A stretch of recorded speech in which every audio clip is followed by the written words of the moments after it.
tahu sama sekali. Saya tidak menyangka sama sekali. Waktu itu pintu masjid sebelah selatan itu terbuka sendiri. Itu terbuka, kok nggak ada orang ya? Iya. Kok nggak ada yang bukain ya? Iya. Masih dalam keadaan berpikir itu. Saya masih berpikir. Cuma saya menoleh aja gitu. Iya. Menoleh ke selatan, ya mungkin kucing atau apalah. Ya, untuk menenangkan hati. Ya. Itu jelas terlihat itu. Jelas terlihat. Dari sebelah selatan. Iya. Sebelah selatan. Cuman saya pikir manusia. Kenapa? Karena waktu itu saya tidak ada perasaan merinding, tidak ada perasaan takut. Itu terasa apa kelihatan? Terasa. Oh, terasa. Bisanya saya itu kaget karena badannya dia itu menempel ke saya. Oh, iya. Assalamualaikum warahmatullahi wabarakatuh. Jumpa lagi dengan saya Kang Modin di Kabar Misteri. Untuk Kabar Misteri kali ini saya masih bersama Bapak Lebe Alisarta. Pak Lebe, kemarin kan cerita tentang pengalaman ketemu dengan wanita ya. Nah, katanya sekarang ada lagi nih. Ada lagi cerita yang mungkin sangat mengerikan juga. Pak Lebe. Silakan, apa lagi Pak Lebe? Ya, waktu itu sih sekitar 1997-98. Oh. Pas penurunan Presiden Soeharto tuh. Oh ya, 98 ya. 98. Di Indonesia kan kacau balau ya. Karena waktu itu banyak sekali orang-orang atau masyarakat yang hilir mudik mencari keamanan atau waktu itu musim ninja. Ya, musim ninja lah. Ya, di Banyuwangi. Betul.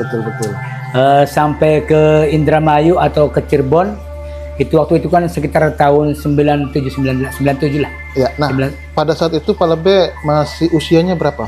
Usianya saya larikan 76 ya. 76 98. Berarti masih udah punya istri tuh belum? Ya belum lah. Oh, belum punya istri, masih muda. Waktu itu masih remaja lah. Sekitar 16-17an. Saya menjadi Irmas DKM Darussalam Desa Tugu. Desa Tugu, bukan ya, Tugu. Desa Tugu bukan Tugu itu sekarang sih. Oh.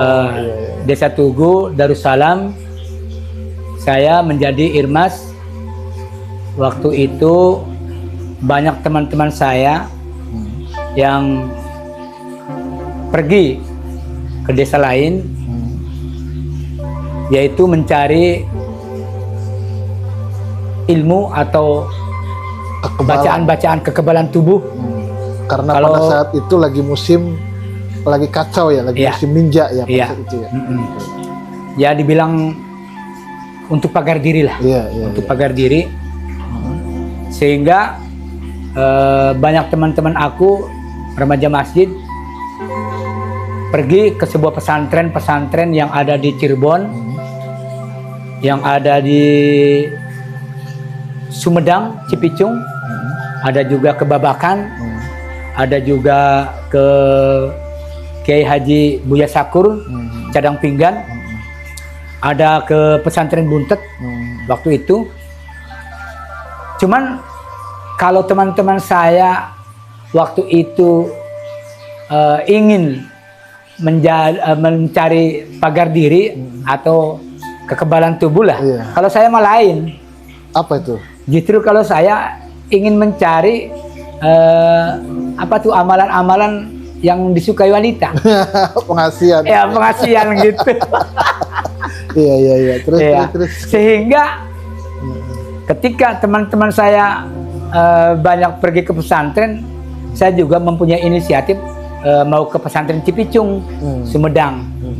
Karena saya juga pernah ke Cipicung, sering silaturahim sama Kiai Haji Endang Bukhari. Waktu itu tuh masih sehat semua lah. Pak Ucu, Pak Am, Pak Endang, Mang Uci. Manggilnya tuh nggak ada yang Pak Kiai. Justru kebiasaan di situ manggilnya kalau sama Pak Endang aja, manggilnya Pak Endang. Di pesantren Cipicung. Di pesantren Cipicung tuh. Mang Uci, Mang Ucu, Pak Am. Saya itu perginya ke kakak tuanya Pak Endang. Iya. Tapi panggilannya itu Pak Uwa. Memang usianya sudah tua sekali. Saya sowan ke situ. Kemudian saya juga ditanyain dari mana dek. Cuman bahasanya Jawa waktu itu. Cung, bade pundi. Anu, Pak Uwa, saya tuh mau silaturahim ke Pak Uwa. Oh silakan. Anak perlu apa ya Cung ya? Waktu itu saya tanya, ada sin Pak Uwa. Enggak sama teman-teman kamu je. Minta paldot. Apa tuh paldot? Ya kebal dan kedot. Oh, baldot berarti. Iya. Kebal dan kedot. Enggak sih Pak Uwa, kata saya, kalau saya mah lain daripada yang lain lah. Terus minta apa Cung? Saya mah minta pengasihan aja Pak. Iya. Ya. Terus. Saya tuh dikasih Pak Uwa amalan-amalan, tapi tidak boleh ditulis. Amalan tersebut cukup diucapkan lalu dihafalkan. Ya. Dihitung amalan tersebut sih enggak lama, paling berapa detik lah. Langsung hafal? Enggak, maksudnya bacaan Pak Uwa itu dikasihkan ke saya, itu dibacakan. Kemudian kata Pak Uwa, sudah hafal belum Cung? Kata saya belum Pak. Ya coba diulangi lagi. Sama sekali nggak bisa ditulis, nggak boleh ditulis. Nggak boleh ditulis. Sampai sekarang amalan juga nggak tahu, saya udah lupa. Artinya begini, apakah amalan tersebut nggak bisa ditularkan ke yang lain hingga tidak boleh ditulis atau gimana itu? Ya kata Pak Uwa sih, amalan ini tidak boleh ditiru, tidak boleh disampaikan ke orang lain. Oh iya. Jadi amalan itu khusus untuk orang yang spesial lah. Iya, okay. Atau orang yang sedang dimabuk cinta lah. Oke. Bisa dimengerti. Kemudian begitu dibacakan Pak Uwa, lambat laun saya hafal. Kemudian ya kata Pak Uwa, udah hafal belum Cung? Udah Pak Uwa. Coba bacakan, kata Pak Uwa. Saya bacakan. Ya udah, itu. Awas ya, kalau mengamalkan ini jangan buat mainan, katanya. Oh ya udah Pak, makasih. Kemudian saya permisi. Waktu itu pulangnya malam. Dari Cipicung? Iya, dari Cipicung itu malam. Sekitar Bada Isya. Iya. Jam 8 atau setengah 9 lah. Karena waktu saya juga itu permisi dulu sama Pak Endang Bukhari, sama kiai-kiai yang ada di situ. Kemudian saya permisi pulang. Iya. Dari pesantren sih suruh nginep. Cuman saya nggak sabaran tuh mau mengamalkan bacaan itu. Iya. Akhirnya sesampainya di rumah, saya tuh tidaklah sama dengan teman-teman. Kalau teman-teman kan ada oleh-olehnya tuh. Ya, baldot tadi ya. Bambu sekitar 80 cm. Kemudian sama air aqua. Kalau saya memang enggak. Kalau saya tertawa aja, bahagialah. Kenapa? Karena saya dikasih bacaan-bacaan, amalan-amalan yang niatnya untuk orang-orang yang sedang jatuh cinta lah. Nah, teman-temannya itu cari baldot, kebalan dan kedot itu apakah di pesantren Cipicung aja? Ada. Apa ada yang di lain tempat juga ada ya? Enggak, maksudnya di pesantren Cipicung juga kan banyak. Artinya sudah rame. Atau booming, orang hilir mulik berganti ya. Berdatangan dari daerah-daerah mana waktu itu. Cuman kalau amalan itu mah nggak ada orangnya. Saya saja. Oh iya, ada teman saya satu lagi. Nah, teman saya itu sama tujuannya dengan saya, sedang jatuh cinta lah. Iya, benar. Nah, saya itu disuruh berpuasa. Berpuasanya itu makan pisang 1 sama air 1 gelas per hari. Siangnya aja? Siang dan malam. Oh, siang dan malam? Iya, siang dan malam. Hanya makan pisang? Waktu itu cukup dengan berbuka saja, waktu maghrib. Iya. Makan 1 pisang sama segelas air. Malamnya nggak ada sahur. Nggak ada sahur. Saya memberikan amalan-amalan itu sampai 1 kali, 1 malam, 2 malam, 3 malam, 4 malam. Cuman di pikiran saya tuh, kok aku berpuasa kayaknya cewek saya tuh nggak ada getar-getarannya gitu. dalam feeling. Iya, dalam pikiran saya tuh. Ini apakah bahasa amalannya atau gimana ya? Iya. 4 hari, 5 hari, begitu 6 hari, 7 hari saya nyerah. Oh. Karena Dalam 7 hari itu masih tetap makan pisang 1 masih sama air putih iya, segelas. cuman saya sudah down, Pak. Sudah down melihat cewek saya yang dicintai oleh saya tuh, karena maklum cinta sebelah mata, cinta dipandang sebelah lah, atau cinta sebelah lah. Yang cinta tuh saya aja. Cinta Dia bertepuk sebelah tangan. Iya, cinta bertepuk sebelah tangan lah gitu. Saya melihat dari kejauhan cewek saya rupanya tidak ada gerakan sama sekali. Tidak ada respon. Tidak ada respon sama sekali. Bahkan menurut feeling saya cewek saya itu benci saya. Malah membenci. Membencinya. Ketika amalan itu diamalkan, malah membencinya. Saya nggak tahu, nggak ngerti lah. Kok artinya sudah 7 hari. Saya mengamalkan wiridan-wiridan dari Cipicung, tapi kok nggak ada respon sama sekali cewek saya. Cewek tersebut. Akhirnya down, Pak. Saya sudah meniatkan diri ingin batal saja. Akhirnya saya ke sana ke Cipicung lagi. Ke Cipicung lagi. Kata Pak Uwa di sana mengatakan, udah kalau kamu niatnya mau batal ya udah jangan diterusin. Kemudian kata Pak Uwa, apa sih? Kamu kok baru 1 minggu udah batalin? Ya, nggak tahu lah Pak, kata saya. Cewek saya nggak ada respon jaketan saya. Ya, kamu tak begitu aja udah nyerah gitu. Ya, maksudnya emang ada batasannya berapa hari sih? Ya kan belum ada batasan Pak. Oh, nggak ada sampai batasan. Cewek itu merasakan apalah. Gitu. Begitu diamalkan bacaan wiridan saya tuh ada getaran atau ada respon yang baik lah gitu. Ternyata kan sampai 7 hari nggak ada respon. Kemudian saya juga mungkin tubuhnya bukan tubuh yang tidak biasa puasa, sehingga di pikiran saya kok maksa-maksa banget ya. Udah nggak ada respon. Iya. Jadi udahlah. Nah, saya tuh jangan-jangan mati karena cewek, mikirin cewek yang nggak ada respon sama sekali. Akhirnya saya udah memutuskan, udah ingin niat batal. Kemudian saya ke Cipicung lagi, bilang sama Pak Uwa, mohon maaf, saya membatalkan amalan-amalan dari Pak Uwa. Saya sudah tidak tahan lagi Pak, karena cewek yang dicintai saya itu bukannya cinta, malah membencinya. Akhirnya begitu Pak Uwa memutuskan, ya udah, tapi kamu jangan langsung batal.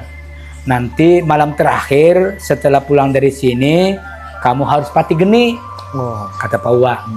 Ya udah Pak, jam berapa? Kata Pak Uwa. Nanti malam 12:30 kamu harus bangun. Jadi saya tuh nggak tidur Pak. Malam terakhir itu untuk pati geni saya nggak tidur. Masih di sana apa udah pulang? Ya udah pulang lah. Udah ke Tugu. Iya udah ke Tugu. Saya pulang. Orang tua pun belum tahu. Saya sedang melakukan amalan-amalan itu. Orang tua pun nggak tahu. Karena saya pamitan juga ke orang tua. Saya mau ke Cipicung. Mau sama teman-teman gitu. Karena awalnya memang sama teman-teman, cuman beda jurusan. Kalau teman-teman banyak ke Paldot, kalau saya mah ke Asmara lah. Beda niat. Iya. Terus. Beda niat. Kemudian begitu saya pati geni 12:30, teman-teman ada yang tidur, ada yang masih bermain di jalan raya. Kalau saya bangun Pak, sekitar 12:30 saya mengambil air wudhu. Kemudian saya membawa tasbih. Itu posisi di mana itu? Di masjid, Pak. Di masjid Desa Tugu, DKM Darussalam. Waktu itu belum dipugar. Belum dipugar ya. Tahunnya 98. Masih bangunan lama. Ya, dipugar itu kan tahun 2000-an. Jadinya masih itu 2004. Akhirnya saya pati geni, tidak tidur. Sekitar 12:30 saya menjalankan apa yang diamanatkan dari Pak Uwa Cipicung. Kemudian saya mengamalkan wiridan untuk pati geni. Sekitar setengah jam berlalu, saya mengamalkan bacaan-bacaan wiridan-wiridan dari Pak Uwa. Tidak tahu sama sekali. Saya tidak menyangka sama sekali. Waktu itu pintu masjid sebelah selatan itu terbuka sendiri. Oh, pintunya terbuka sendiri? Tadi kayaknya tutup Pak. Tutup semua pintu tuh. Ada angin barangkali? Ya, kalau ada angin kok nggak ada pertanda mau hujan kayak enggak. atau mungkin ada gemuruh. Iya. Enggak. Nah, posisi saat itu Pak Lebes sendirian atau banyak teman? Sendirian, Pak. Oh, sendirian. Sendirian. Teman-teman yang lain pada kemana pada saat itu? Jadi posisi saya begini, Pak. Saya itu menghadap ke barat, ya, sambil menunduk. Aslinya saya itu sedang berwirid, sedang berzikir, mengamalkan itu untuk pati geni. Jadi posisi saya itu memang sedang berzikir. Lagi berzikir. Iya. Dengan menundukkan kepala, saya mengamalkan sambil memejamkan mata. Cuman kepikiran saya itu menoleh ke selatan karena pintu terbuka. Oh. Pintu masih terbuka. Jadi kaget gara-gara ada pintu yang terbuka di sebelah selatan. Iya. Gitu ya. Kan waktu itu pintunya mungkin pintunya atau bautnya pintunya memang karatan ya. Kan berbunyi dibuka tuh. Keot gitu. Iya, iya, iya. Cuman begitu pintu terbuka, kok nggak ada orang ya? Iya, iya. Kok nggak ada yang bukain ya? Iya. Masih dalam keadaan berzikir itu. Saya masih berzikir. Cuma saya menoleh aja gitu. Iya, iya. Menoleh ke selatan, ya mungkin kucing atau apalah. Ya, untuk menenangkan hati. Ya. Waktu itu begitu pintu terbuka di ruangan sound system, di ruangan mixer itu ada lampu 15 watt, 15-20 lah, terang sekali. Karena posisinya kan di ruang kamar yang sempit dengan lampu yang begitu terang, akhirnya kan pantulannya tuh keluar, Pak. Iya, iya benar. Keluar waktu itu memang lupa ditutup atau bagaimana, si pantulan cahaya lampu itu keluar. Cuma saya menunggu aja, ini orang apa, bukan apa kucing yang buka. Iya, iya. Nah, begitu saya berzikir lagi, khusyuk lagi sekitar 15 menit. Suara kencring, Pak. Suara dari pintu sebelah selatan. Dari sebelah selatan ada orang masuk gitu. Oh iya, iya. Nah, dilihat waktu itu kok ada orang masuk. Dilihat lagi, perempuan dengan baju hitam, onder payung, Pak. Dengan dikasih cadar, di kerudungnya juga cadar, tapi bukan kudung ala pesantren, tapi kudung ala India. Oh iya. Ya, tapi hitam semua, ada perniknya di setiap sudutnya tuh ada perniknya. Itu jelas terlihat. Jelas terlihat. Dari sebelah selatan. Iya. Sebelah selatan. Cuman saya pikir manusia. Kenapa? Karena waktu itu saya tidak ada perasaan merinding, tidak ada perasaan takut. Nah, begitu saya melihat ada perempuan, saya udah biarin aja lah. Mungkin orang mau sholat atau mau berzikir atau juga mungkin orang mau berzikir gitu. Cuman di sela-sela berzikir pikiran saya tuh, cewek kok masuk ke masjid ini jam berapa ya? Setengah dua pagi. Udah saya biarin aja lah. Si cewek itu melongok ke atas terus lah, melongok ke atas, lihat mungkin di dalam masjid ya. Dia tuh sambil jalan sambil suara di kakinya tuh ada kerincingan ya, kerincingan. Dan kerincingannya itu agak keras suaranya, agak keras. Karena sepi sih. Berarti kayak orang India gitu ya? Ya gitu. Bahkan ya kata saya sih waktu itu kan mungkin di TV masih banyak film India mungkin ya. Iya. Nah, saya membayangkan bahwa ya itu orang lah. Sudah 10 menit, Pak. 25 menit sampai setengah jam lah. Wanita itu berjalan-jalan mengelilingi dalam masjid di aula depan. Wanita itu kemudian begitu khusyuknya saya berzikir, tiba-tiba wanita itu deketin saya. Duduk, tapi posisinya dia menghadap ke timur, saya menghadap ke barat. Bersampingan apa berhadapan? Bersampingan. Iya, tumpang gigir lah. Oh gitu. Iya. Tumpang gigir. Saling membelakangi. Iya, saling membelakangi. Cuman saya pikir kok itu terasa apa kelihatan? Terasa. Oh, terasa. Bisanya saya itu kaget karena badannya dia itu menempel ke saya. Oh iya. Iya. Cuman saya tidak menghiraukan. Karena saya harus gula pati geni saat itu. Cuman dirasa-rasa kok lama banget wanita itu menyender ke tubuh saya. Jadi saya tuh bilang, Neng, coba dong pengertian, bangun, jangan di sini. Kamu kan wanita, nggak pantas loh di dalam masjid saya ada wanita lain gitu. Oh, sempat berdialog juga. Berdialog juga. Dia tuh tidak menyaut.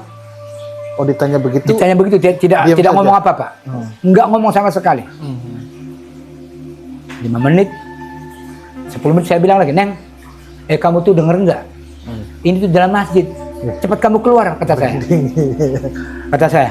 Ya dia juga diam. 1000 bahasa, nggak jawab sama sekali. Begitu lamanya setengah jam, sekitar jam 2 lebih lah. Saya tuh bangun, Pak. Bangun. Dari zikirnya. Dari zikir tuh bangun saya tuh. Berdiri langsung. Kemudian dia itu bersendernya tuh lepas. Iya. Dikirain dia tuh karena saya bangun, akhirnya kan dia itu terjelengkang. Ya, terjelengkang ya. Tapi dia tidak ngomong apa-apa sama sekali. Saya marahin. Kamu itu manusia apa bukan sih? Kok dibilangin kamu harus keluar, jangan mencampuri urusan saya. Kamu itu wanita bukan, manusia bukan sih?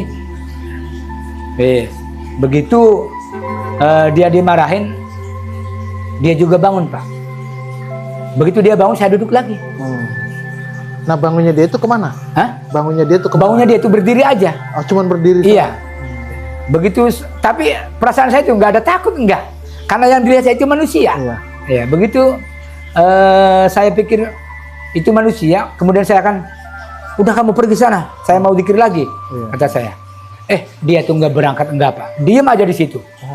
Saya begitu melanjutkan wiridan, dia duduk lagi, Pak. Duduk lagi di situ. Menyantar ke saya lagi. Oh iya. Kata saya, Masya Allah. Ini itu penghalang apa gitu? Apa memang ujian saya gitu? Jadi saya dialog. Neng, kamu tuh orang sini. Kamu itu anaknya Ustadz itu ya? Diam. Masih tetap diam. Kamu tuh jawab kalau saya bilang. Kamu itu anaknya tangga masjid ya? Rombongannya itu. Dia nggak jawab sama sekali. Tetap diam. Iya. Begitu yang ketiganya, kamu jawab dong. Padahal aslinya tuh, Pak, menurut saya tuh sedang berzikir. Aslinya, mungkin alam bawah sadar saya. Iya. Begitu dia dijawab ke yang ketiganya, saya bertanya, kamu orang bukan sih? Kok ditanya anak putunya orang ini? Enggak. Anaknya Ustadz itu? Enggak. Jawab orang sekitar masjid? Enggak. Kemudian dia bilang, saya tidak akan pulang sebelum kamu berhenti wiridnya. Oh, dia menjawab, tapi langsung jawabannya begitu. Ya, saya tidak akan pulang sebelum kamu berhenti wiridnya. Oh, serem juga. Begitu saya, kamu kok ikut campur urusan orang, kata saya. Saya kan sedang berzikir. Kata dia, saya tidak akan pergi meninggalkan tempat ini sebelum engkau selesai. Kata saya, masih lama, Neng. Saya tuh wiridnya sampai subuh. Ya udah, saya di sini aja. Nungguin. Iya. Saya jengkel dalam hati. Saya jengkel. Ini orang apa bukan sih? Iya. Kemudian kalau dibilang jin, padahal asli saya itu penakut, Pak. Iya. Penakut sama sekali. Pasti merinding. Masih gitu. Merinding lah. Cuman enggak. Pada saat itu enggak merinding sama sekali. Enggak merinding sama sekali. Cuman yang saya pikir dia itu manusia lah. Karena bisa diajak dialog dan dialognya nyambung. Perasaannya saya juga enggak takut karena di dalam pikiran saya juga manusia sih. Bukan ada pemikiran jin. Kalau saya itu jin, lari, Pak, dari tadi saya. Cuman karena berpikirnya manusia biasa, jadi tetap. Iya, karena di dalam tubuh saya juga merinding sama sekali, nggak gemetar gitu. Nah, begitu lambat laun waktu berjalan ya, sekitar jam 3-an, saya tuh bilang, Neng, ini waktu subuhnya tuh jam 4. Iya. Kata saya, coba dong pengertian pergi. Iya. Sebelum ada orang yang mengetahui. Nanti Pak Kemit atau Pak Marbot nanti ke sini. Nah, begitu waktu berjalan jam 3 lebih, Saya sudah ngomong berkali-kali, tapi dia tetap tidak mau berjalan, tidak mau pergi, karena saya masih melanjutkan wiridan itu. Akhirnya waktu jam 3:15 marbot masjid datang. Saya tuh Pak semacam punya ilmu apa tuh? Semacam kayak bisa menerawang Pak. Saya bisa menerawang. Saya di Terawang, artinya saya melirik ke utara.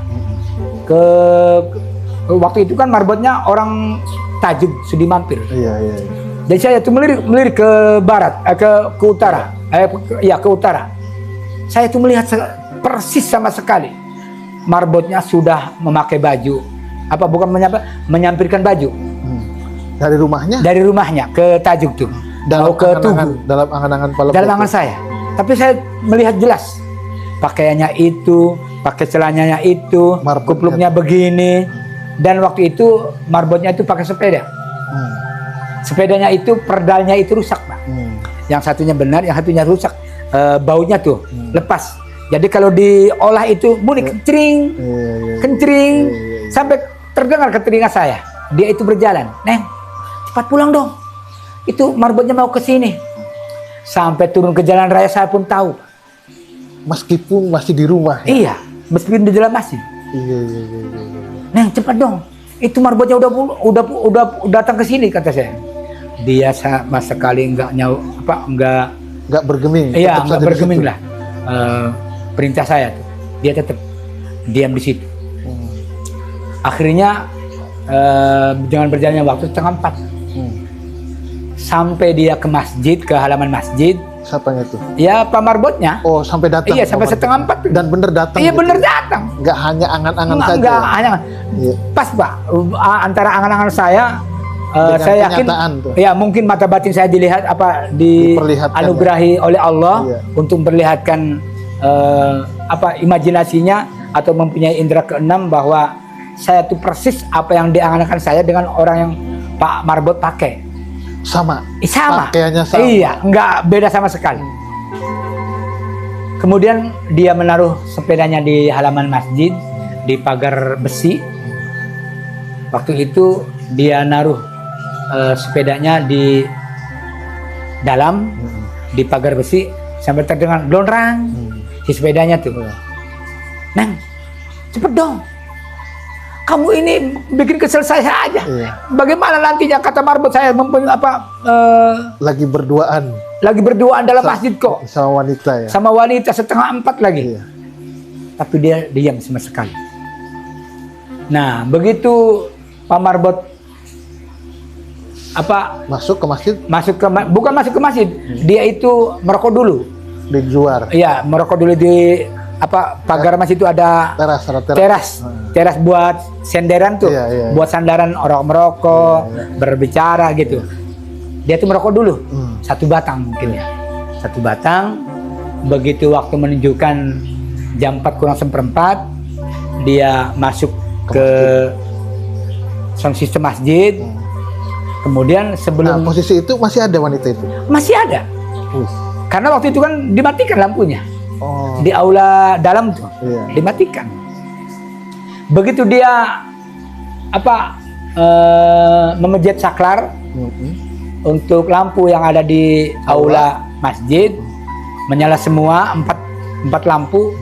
Waktu itu kan memakai neon yang panjang ya, sekitar 1 meter lebih lah. Ya seginian sih. Itu terang ya. Iya, dinyalakan semua oleh Marbot masjid. Plak lampu. Begitu jelas, terang benderang. Waktu itu saya kaget. Padahal aslinya saya masih berzikir. Masih berdiri di situ. Bukan berdiri, duduk. Berzikir di situ. Iya, masih berzikir. Kemudian saya kaget. Saya tuh kagetnya, kok wanita yang aku tadi malam ada tuh berdialog atau berbicara sama saya itu mana? Oh, nggak ada. Ya nggak ada. Di saat di saat lampu dinyalakan tuh. Iya. Akhirnya saya berbicara sendiri dalam hati. Siapa sih tadi malam ya? Wanita, jin, apa bukan sih? Tapi kok perasaan nggak takut? Iya. Cuman dalam saya itu kok perginya kemana gitu. Nah, begitu saya bangun dari tempat duduk, saya kaget, lampu dinyalakan, semuanya terang benderang. Saya tuh melihat ke arah timur, ada orang sholat tahajud. Di mana tuh? Iya, seorang perempuan tua. Akhirnya dilanjutkan dengan sholat subuh lah. Sholat subuh, aku masih terus bergumam dalam hati, sebenarnya tadi malam itu wanita bukan sih. Masih memikirkan itu saja ya. Sebenarnya tadi malam itu wanita yang saya obrolkan itu orang bukan sih. Tapi kok kalau jin saya kok nggak merasa gemetar, nggak merasa takut, nggak merasa apa gitu, nggak merinding gitu. Akhirnya dengan seiringnya waktu berjalan, waktu itu jam 5:30, saya bertanya kepada marbot, namanya Pak Seroji. Pak Seroji, apa? Anu sih Pak mau tanya. Ya apa deh? Bapak tuh waktu nyalain lampu, ada seorang perempuan enggak? Ih, kamu ada-ada aja katanya. Kok di malam ada wanita katanya. Jadi saya tuh siapa ya? Dari perasaan berkecamuk seperti itu tuh, saya tuh bertanya-tanya dalam hati. Jadi yang aku semalam dengan saya tuh siapa sebenarnya? Jadi pas di saat Pak Marbot ditanya, di saat menyalain lampu, nggak ada siapa-siapa. Nggak ada siapa-siapa. Menurut Marbot. Iya. Nah, begitu saya mendapatkan jawaban tidak puas, kata Marbot tidak ada perempuan sama sekali. Dia tuh menunjukkan justru wanita yang sedang tahajud. Wanita tua yang tahajud. Iya. Tuh dia ada wanita juga yang tahajud. Ya, kalau itu mah paham sih saya juga. Artinya dia datang juga mungkin 3:30 atau jam 3 lah sekitar begituan. Cuman kan di belakang, bukan di teras utama, bukan di aula pertama. Iya. Begitu waktu siang sekitar jam 7 aku pulang ke rumah, aku batal sudah karena udah waktu subuh sih. Iya. Nah, udah selesai Pak. Ya udah selesai lah. Iya. Aku bilang alhamdulillah, walaupun dalam hati tidak puas karena wanita yang aku idam-idamkan justru tidak cinta sama saya, justru berbalik arah, justru dia membencinya.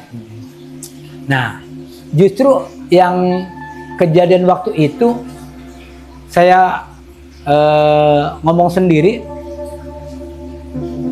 yang saya alamin itu apakah mungkin dia itu jelmaan jin atau memang siluman masjid atau memang jin masjid gitu. Akhirnya 1 hari 2 hari saya tuh menanyakan Pak Lebe. Waktu itu Pak Lebenya Pak Lebe Supyan. Oh iya. Ya, Pak Lebe Supyan itu ku pertama Bapakku Hermanto, lebenya dia Pak Gu Supyan. Kemudian Pak Lebe Supyan sedang lari-lari kecil di halaman masjid, muterin pohon beringin. Lari pagi. Ya, lari pagi, santai. Kemudian 1 putaran, 2 putaran, 3 putaran dia berhenti. Begitu dia berhenti, saya samperin. Saya bilang, Pak Lebe, mohon maaf nih, saya mau tanya. Tanya apa? Sebenarnya saya malu. Apa sih? Gitu. Iya. Apa sih? Ya masalahnya tuh Pak Lebe tuh tahu enggak kondisi di Masjid Darussalam ini? Kondisi apa sih? Enggak, saya tuh begini.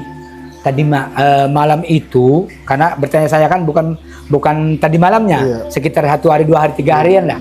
Saya menanyakan itu karena jawaban Pak Marbot nggak memuaskan saya. Jadi akhirnya 1 hari 2 hari saya bertanya ke Pak Lebe. Dan diceritakanlah kejadian pada malam itu. Kronologisnya seperti itu. Nah, kata Pak Lebe, wanitanya gimana? Seperti apa gitu? Kata saya, kalau umur sih seukuran saya. Waktu itu kan 18-19an lah. Iya, aku menikah kan usia 24 tahun.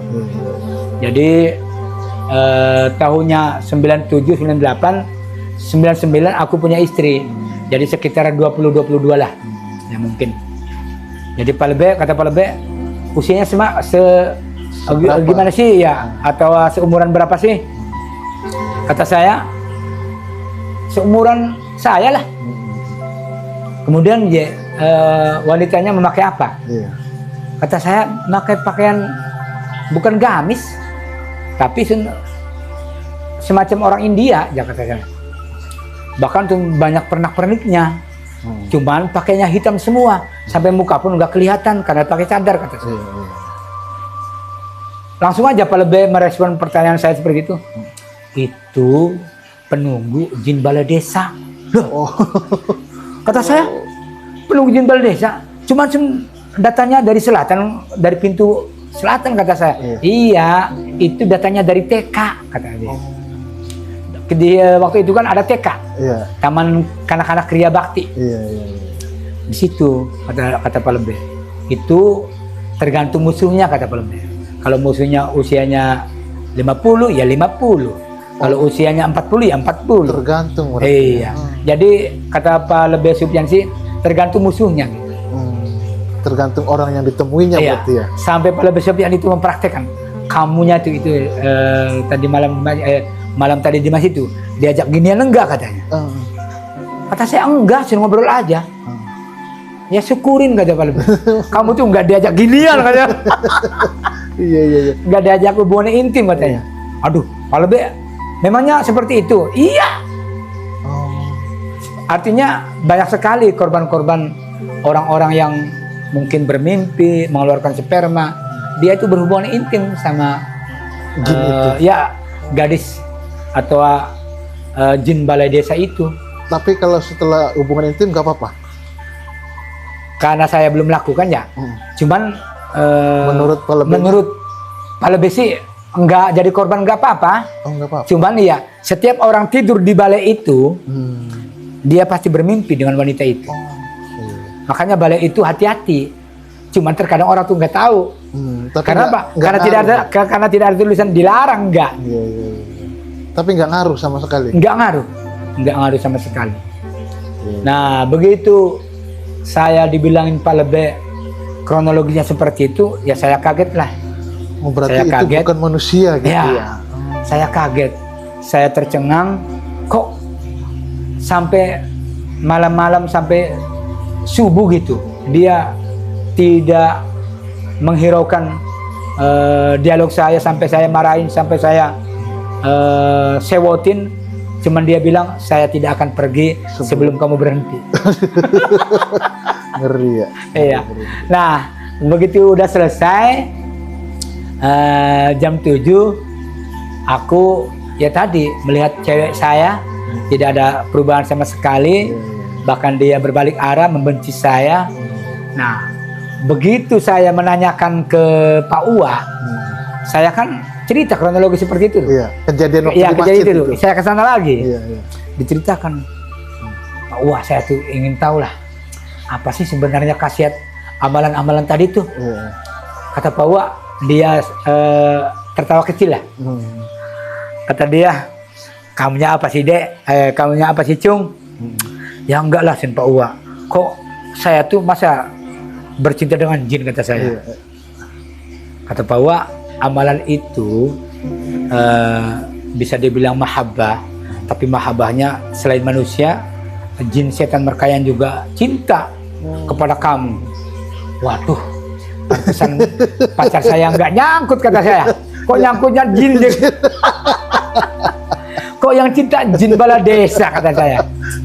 Wah, nggak beres ini. Tapi untungnya saya cuman itu aja, nggak disamperin. Kata orang bilang sih, ya banyak sekali dia itu mempunyai anak di situ. Anaknya nggak satu maksudnya. Setiap berhubungan badan, dia hamil, melahirkan anak jin. Iya. Jadi begitulah cerita misteri saya di malam Pati Geni. Amalan-amalan yang niatnya saya itu untuk menarik simpati pacar saya, tapi pada kenyataannya yang cinta itu jin balai desa.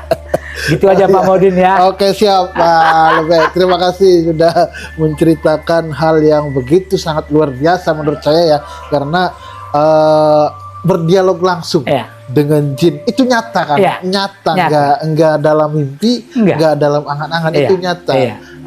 Berarti Pak Labu ini sudah pernah berdialog dengan jin ya. Oke. Oke. Pemirsa Kabar Misteri, itu sekilas pengalaman dari Pak Lebe Alisarta yang pernah berdialog dengan jin. Ya, jinnya jin balai desa, bukan jin masjid. Bukan.